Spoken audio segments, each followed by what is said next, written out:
안녕하십니까, 조윤기 목사입니다. 성경 통독 길잡이 세 번째 시간, 창세기 25장부터 36장까지를 함께 살펴보도록 하겠습니다. 이삭에게서 야곱과 에서가 태어났습니다. 여기서 핵심은 장자의 언약입니다. 당시 장자는 부모의 유산을 2배로 받고 집안과 아버지의 모든 것을 잇는 권리를 누렸습니다. 이 권리는 당연히 형 에서의 것입니다. 그런데 하나님은 큰 자가 어린 자를 섬길 것이라고 말씀하시죠. 이것은 하나님께서 동생인 야곱을 이삭 가문의 장자로 선택하셨으며 야곱이 소유하고 누리게 될 모든 것이 전적으로 하나님의 은혜라는 의미입니다. 사도 바울은 이 사건을 근거로 구원이란 인간의 행위나 조건과는 상관없는 하나님의 주권적인 선택이자 은혜임을 설명하고 있습니다. 26장입니다. 이삭이 살고 있던 가나안 땅에 큰 흉년이 찾아옵니다. 당연히 이삭은 먹을 것이 풍부한 애굽으로 이주하고 싶었을 것입니다. 그런데 하나님은 이삭에게 애굽으로 가지 말고 가나안에 계속 머무르라고 말씀하십니다. 상황과 환경을 보는 것이 아니라 하나님께서 아브라함에게 주신 언약을 먼저 바라볼 것을 촉구하시는 것이죠. 결국 이삭은 하나님의 말씀에 순종하였고 그 결과 놀라운 기적을 경험하였습니다.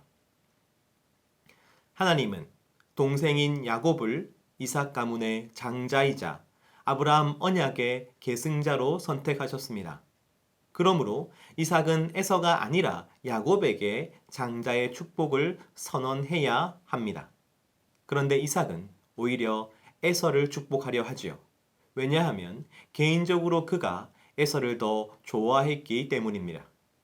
그 결과 이삭의 가정은 심각한 갈등을 겪게 됩니다. 하나님의 말씀을 기억하고 그 말씀대로 살아가는 것이 바로 성도가 가져야 할 겸손한 자세인 것이죠.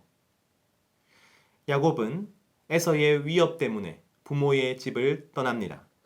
이때 이삭은 다시 한번 야곱을 축복합니다. 그런데 2번째 축복에서는 아브라함에게 허락하신 복이 강조됩니다. 비로소 이삭은 아브라함 언약의 정당한 계승자가 야곱임을 인정하게 되는 것이죠. 정든 고향을 떠나 외삼촌이 있는 하란으로 향하는 야곱의 마음은 두렵고 초조했을 것입니다. 바로 그때 하나님께서 야곱에게 사닥다리 환상을 보여주십니다. 사닥다리 환상은 하나님께서 야곱과 함께 하시며 그를 떠나지 않으실 것이라는 사실을 강조하는 것이죠. 드디어 야곱은 삼촌인 라반의 집에 도착하였습니다. 주목할 것은 야곱이 라반의 딸과 만나는 장면입니다. 야곱은 라반의 집을 향해 길을 나섰지만 그가 어디에 살고 있는지 정확히 알지 못했습니다. 그런데 넓고 넓은 광야 한가운데서 라반의 가족을 만나게 되었습니다. 어떻게 이런 일이 가능했을까요? 그것은 바로 하나님의 언약 때문입니다. 하나님께서는 야곱을 떠나지 않으시고 그리고 그에게 예비하신 것을 모두 다 이루십니다. 바로 그것이 언약을 지키시는 신실한 하나님의 모습인 것이죠. 야곱은 그 이름처럼 다른 사람들을 속이며 살아온 사람입니다.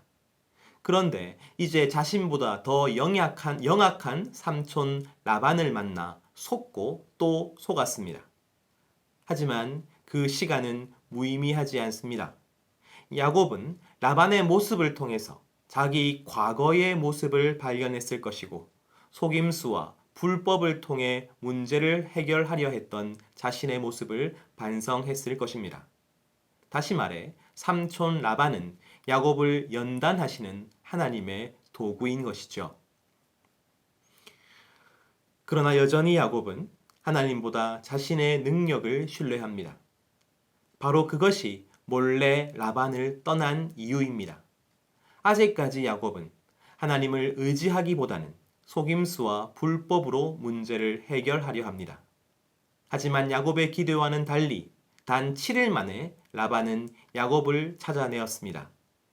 하지만 라반은 야곱에게 아무런 해도 끼칠 수 없었습니다.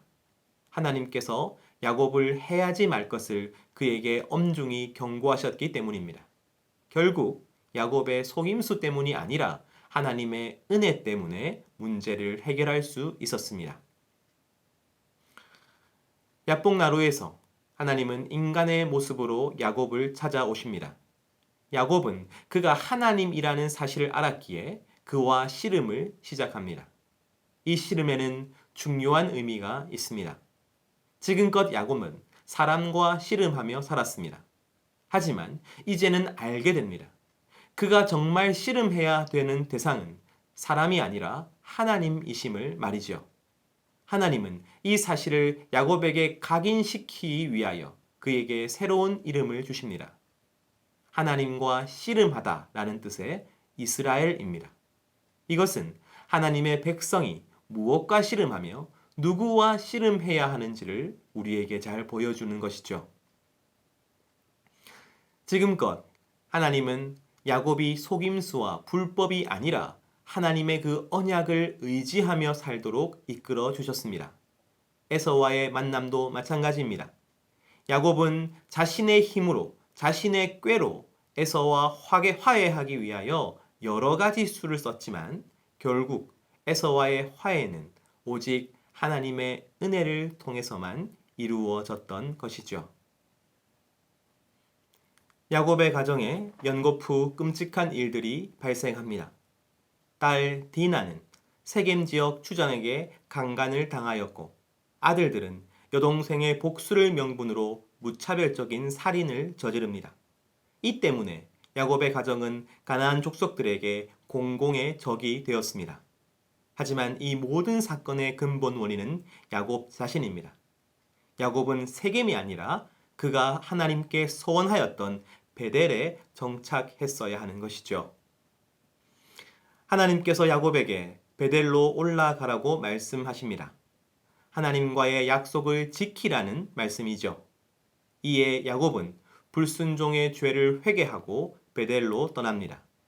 그러자 비로소 하나님은 야곱이 아브라함 언약의 정당한 후계자임을 인정하여 주십니다. 이처럼 회개는 부끄러운 일이 아닙니다. 참된 회개를 통하여 우리는 다시 새롭게 시작할 힘을 공급받을 수 있습니다.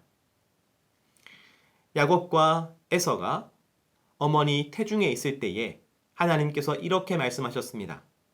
두 국민이 내 태중에 있구나. 두 민족이 내 복중에서부터 나누이리라. 핵심은 두 가지입니다. 야곱과 에서가 나누어진다는 것, 그리고 야곱과 에서가 각각 큰 민족의 조상이 된다는 것입니다. 36장은 바로 이 약속의 말씀이 이행되는 것을, 성취되는 것을 우리에게 보여주는 것이죠.